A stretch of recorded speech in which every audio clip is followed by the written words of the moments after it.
Hello everyone, my name is Mac and I'm here with Pro Bono ASL. Here today we have Coco and also our interpreter Rian. Today I'll be interviewing Coco in regards to deaf-blindness. And before I begin, I just wanted to provide everyone with a visual description of myself and surroundings. I am a tall black man and I have on a blue shirt with a gray cardigan. I have 4 ear piercings in total, 2 hoops on my right ear, and on my left 2 studs. And I am also standing in front of a black background. Great, so I guess we'll just dive right in. So, would you mind introducing yourself? Yes, hello everyone. My name is Rian. People call me Koko Thomas. I'm a black, deaf-blind man. I was born in Dallas, Texas. Texas will always have a place in my heart. I have several different mix of races. I'm black Irish, Cherokee, and West Indian. My family is very dear to me. They've taught me everything I know. So I'm really grateful for my family. Great, so first off, people may not know what deaf-blind is and how it can be applicable to someone's life and their experiences. Sure, I want to make sure that all people watching this are aware of this information. I recommend not using a dash or a slash when referring to deaf-blind individuals because that breaks the culture into two: deaf culture and hearing blind culture.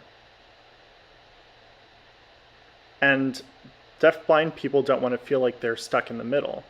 Without the dash, that means that we are deaf and blind, and we have a unique culture. We use tactile sign language. We have special equipment that doesn't require us to use our voice, unlike hearing blind people who still rely on auditory signals. Touch is how deaf-blind people receive information. Now let me explain to you about comprehension theory. So there are different identities: hearing, hard of hearing, hearing blind, and deaf. Hearing receive information through the eyesight and auditory. Hard of hearing might have some residual hearing, but still rely on sight. Hearing blind individuals still rely on auditory and a bit on touch. Deaf individuals who are sighted can still see and rely on visual cues. Deaf-blind people solely rely on touch. There's no one mode of communication that is better than the other one. They're all equal. We all get the same information, and ours just happens to be through touch. It's really important, deaf-blind is not related to anything that has to do with mental health. We have our own communication, our own culture, our own rituals, and it's just really not related at all to mental health. I just wanted to make sure that everyone is aware that deaf-blind is its own culture. Right, deaf-blind is an identity in its own right. We can't just focus on the deaf or blindness. It is an all-encompassing identity. Yes. Very cool. So, as you were saying before, deaf-blind people use their sense of touch and protactile to receive information, or hearing blind people have their own equipment, maybe something that involves flashing lights. Right. Deaf people depend on their equipment, but what kind of equipment do deaf-blind people use specifically?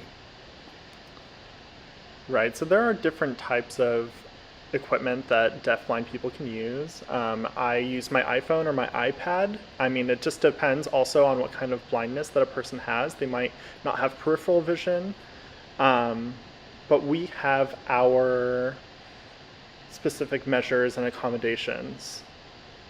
Accessibility. We don't use cited materials. We do have, tactile haptics, vibrations, tactile equipment that we use to touch and feel. Our phones have inverted colors. Instead of a white screen, it would be black. Some deaf-blind people prefer black and yellow, some prefer black and white. Depending on our eyes and our preferences, it depends on what kind of information we need access to. So that's as far as equipment goes, but we also use tactile communication. There's different kinds of communication. Definitely touch, tactile sign language, protactile. There's also low vision, limited vision, but it all still relies on touch. Instead of saying, hey, can you see me? No, that's private information. We will greet you, we'll do tactile sign language with you. If you do see a deaf-blind person, treat us like we're equal. If there's another person standing next to us, don't ask them, hey, is he deaf-blind? And then they'll translate the information? No. Deaf-blind people can tell you that they're deaf-blind. We can speak for ourselves. We don't need anyone to speak for us. We'll tell you the information. We want to make sure that information that we're receiving is accessible too. It's like the same in my everyday life. With my friends, if I have hearing friends, if I have deaf friends, deaf-blind friends, don't ask me if my friend is deaf-blind. Ask them. I don't have any business talking about their identity. That's their information. I completely understand. So you were just talking about your iPhone and different other technologies and equipments like an iPad and how you invert the colors. And that had me thinking about today's time, everything seems to be dialed in. And we're pretty tethered to our phones. They're basically at our hips. And we have constant access to the internet and social media through our computers, iPhones, different technologies. So through those mediums, how do you navigate that? Yeah, so it really depends because there are a bunch of different social medias. I use text, I use my video phone, I might send a video. It kind of depends on how I'm planning to communicate. Sometimes I'll, request accommodations like tactile. You see, I'm using a tactile interpreter right now. In my everyday life without an interpreter, I would call through a video phone. And I always tell the person I get connected to, this is my preferred communication. I don't like when interpreters get frustrated. They usually don't, but they usually will just be very understanding and very patient with me because my eyesight is not very good. I usually will ask interpreters to type out text on the screen. And with the text there, I have a transcription that I could follow. And, my family uses Marco Polo. They'll speak and then I can get a text transcription of everything that they're saying. They could send me emojis or whatever to express emotion. On Facebook, I have a similar type of instant message. My family is very patient with me. I use FaceTime, I use my video phone, like I said. Text is really the best way for me, everything all written out. And my family grew up with me having eyesight. And little by little, I was losing my vision, and I started to have to make adjustments. I used to be really good at lip reading because in school I learned C, and I used to lip read, and then all of a sudden I had to make these changes in my life. I had to transition to tactile sign language. My family and friends have been very patient with me, and I'm patient too. Patient is what really matters, having empathy and understanding. Yeah, I'm sure it was definitely a learning process to go from having your life being the same and then being impacted by such a change and having to navigate and learn um, how to navigate life differently. And so, Protactile, would you mind expanding on that? What that is, what it looks like? Sure.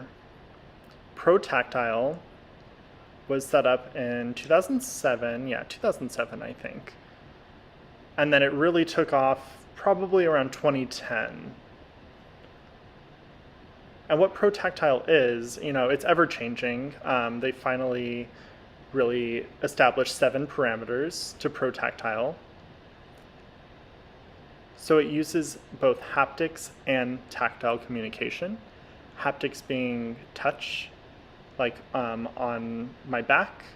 I can feel if you're pointing at 2 people.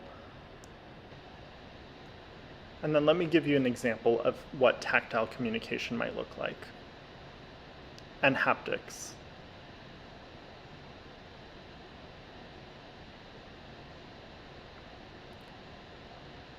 Now let me show you some tactile.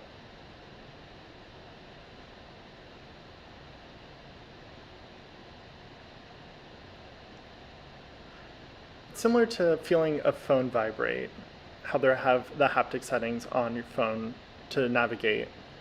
So there are 7 parameters, and I won't get into that. But deaf-blind people developed this language. And you might not have known that we had a language. Some signs might become confusing without protactile. For example, this sign, F on the chest. You might think, are you talking about fraternity? Are you talking about benefits? It's better to make a slight modification to it with with tactile communication.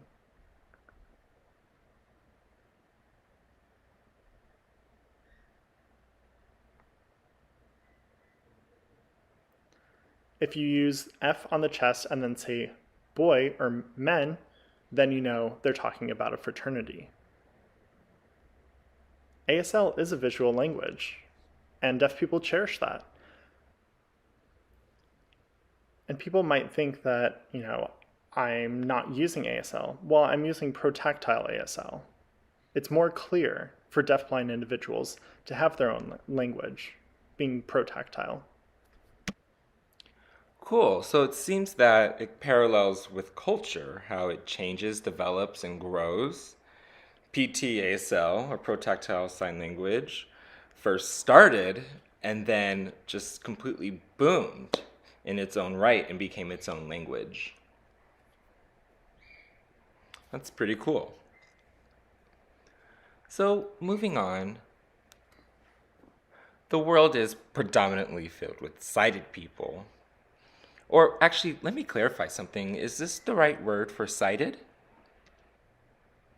Or people who have the ability to see? Yeah, some people sign it like this with both hands. Okay. Yeah. So, hearing sighted people and deaf sighted people, what do you wish was something they knew about deaf blind people? Maybe something they don't know about right now in regards to culture or about how deaf blind people navigate through life. What's just something you wish they knew? That's a good question.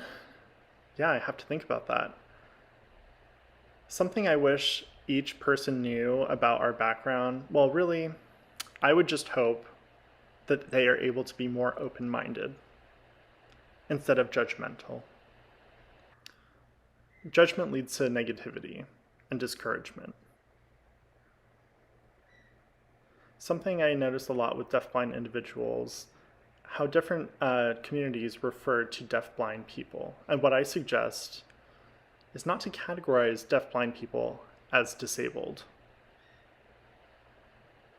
Well, let me make sure I'm very clear with this. Deafblind people are not disabled. Deafblind people experience disabling barriers. It doesn't matter if you're hearing or deaf-sighted, and if you're not understanding our criticism, that means we are disabled from teaching and educating them. So I suggest that people have an open mind. Just learn, listen.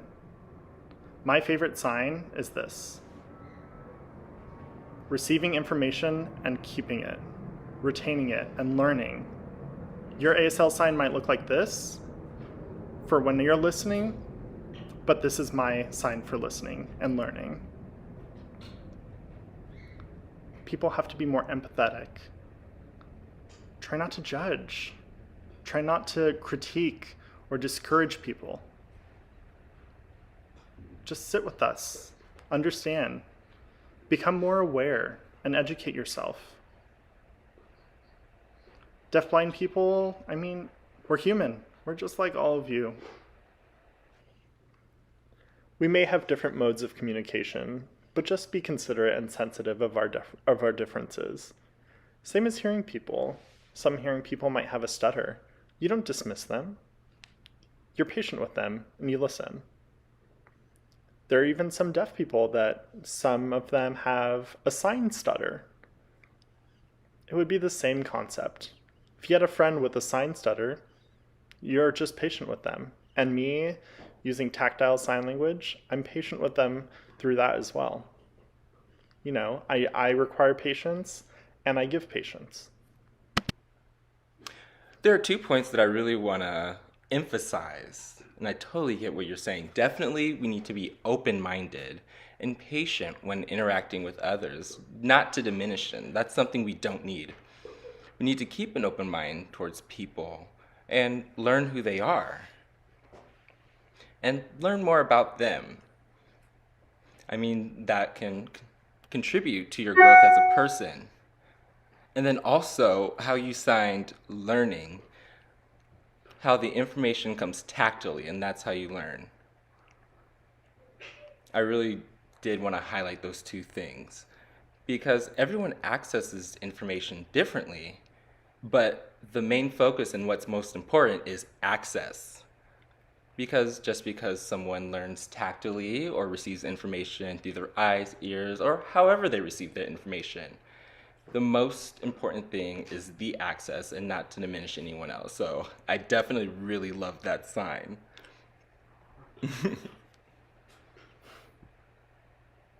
So I was wondering, what are your dreams and aspirations? What gives you motivation? Before I go on, just know I have a list of so many dreams and aspirations.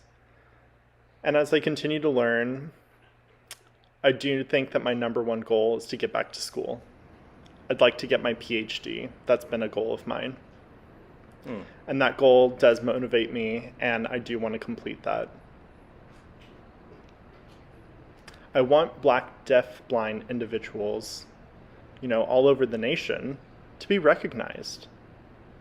My goal is that these people are working hard. And, for Black History Month, I remember I have one example. There are several people that don't recognize this man, but his name is Roger O'Kelly. He's a Black, deaf-blind man. So I was reading about him, and it wasn't until the end of the page that I found out that he was deaf-blind. He experienced an eye injury during a football game. I was in shock. And so he took that on as his identity. He decided he wanted to make sure that people identified him as a Black deaf-blind man and an educated lawyer and recognized him for who he was. And I thought that his story was inspiring because when I look through history about Black deaf-blind people from the past, I'm not finding much. What I want to do is bring more awareness to deaf-blind people in history, people that have degrees, people that have worked hard to achieve their goals. And that's my goal. Yeah. That's great. Uplifting other people is very important. and making sure your history is well documented for future generations to look back upon. And to be able to see a person who has experienced the same situation and be able to relate with you or other deafblind people only causes more influence and more change, and it just ripples on for generations to come. So now I want to talk about this year, 2020. It has been really a hellstorm. We've been through a pandemic. I mean, politics have been horrible, and just everything that's been going around. This year has really been thrown in our face and thrown us a lot of challenges. And how do you navigate and cope with what's going on in 2020? That's a good question. Prior to all of this, I have experienced years of oppression. I know several others have too. My family and close friends that are dear to me know about what I've gone through. So this year has brought more depth to self-reflection.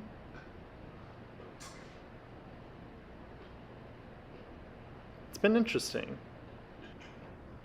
A few people online have been trying to get me to react in anger. It's made me think. These people, they're trying to incite anger from me. They're thinking, oh, he's another stereotypical black guy. And know this, that I'm not educated on all black people's rage. People could be triggered for different reasons. I can't speak on behalf of incarcerated people or people that have been punished by the law. So they don't know about me. There's been some false information talked about me. They're trying to make an impact, but I'm just avoiding all of that negative influence. 2020 has been quite the year, like you said, and coronavirus has been a great time for me to teach people about deaf-blind, because if you can imagine, if I don't have an interpreter with me, I'd be hitting a wall. And during this time, as a black individual, of course, people are really riled up about that. But if I do work out getting a Protactile interpreter through an agency, I'm very grateful for that, because that agency is advocating for my rights. And I did see a news article, bringing attention to deaf-blind people being high infection because of having to touch each other and have to communicate through tactile sign language. But really, we just want to be included about what to do with COVID. Do we need to know all the biology about it, where it's from, how it started? No, but we need to know prevention protocol. We need to know, oh, we have to wash our hands for 30 seconds. Oh, we have to wear gloves. We have to wear masks. That kind of information needs to be communicated with deafblind individuals, either through text or through email. And deafblind people can choose however they access that information, but it seems like we've been getting it much later than everyone else. Now, in regards to Black Lives Matter, it's very important to me. I just want Black Lives Matter to recognize Black deaf-blind people as part of Black Lives Matter. I did create a Protactile sign for Black Lives Matter, and I've already been in contact with Black deaf-blind leaders. We've discussed, and to keep a long story short, that's all I'll say. But I don't intend to say anything negative. And I'm not speaking on behalf of other deaf-blind people. My intention is that we are learning. And as long as we're learning, we're improving. We're supporting each other. And if Black Lives Matter, make sure to contact Black deaf-blind people, we won't feel so separated. We won't feel like it's their BLM and not ours too. We can't just say, oh, go ahead and, don't include us. We matter. We've been oppressed too. We have the experience. We've been through years of oppression, and it spans over different generations. We know how the system oppresses people. We can't keep excusing this oppression. So I did develop a Protactile sign that I would like to show you in a few minutes. And that's how BLM has affected me. I have been involved in a variety of projects that I've really been enjoying. So this year, 2020, I have to admit, it's been exhausting. But moving forward, I'm looking forward to a new president. We've got to get rid of the president we have. Moving forward, I noticed that some Americans have made small strides. There's been some setbacks. Some people are learning from their mistakes and they're really getting a new perspective on things. And it kind of feels like finally in 2020, I'm happy that they're learning now, but I wish that this fight happened long ago. You know, my family's been fighting this. I mean, there's been generations of going against the system. It's been interesting. And now I feel like I can finally breathe. Moving forward, I'd like it to continue this way. Oh, and are you ready for my Protactile sign? Yeah, definitely. For Black Lives Matter? I'm ready. Okay, so let me explain. I want to make it clear. My sign is not ASL. You know, ASL is visually based with the 5 parameters, but Protactile, for example, in ASL, you would sign heart like this. Mm-hmm. That's ASL. Now for Deaf-Blind Protactile, we would sign heart like this. Okay. And then I added protection, and it looks like this. Okay, protection. And it's not necessarily a sign, but to relate it to Black Lives Matter, something cherished in Black culture. You know, usually with Black men, we'll greet each other like this.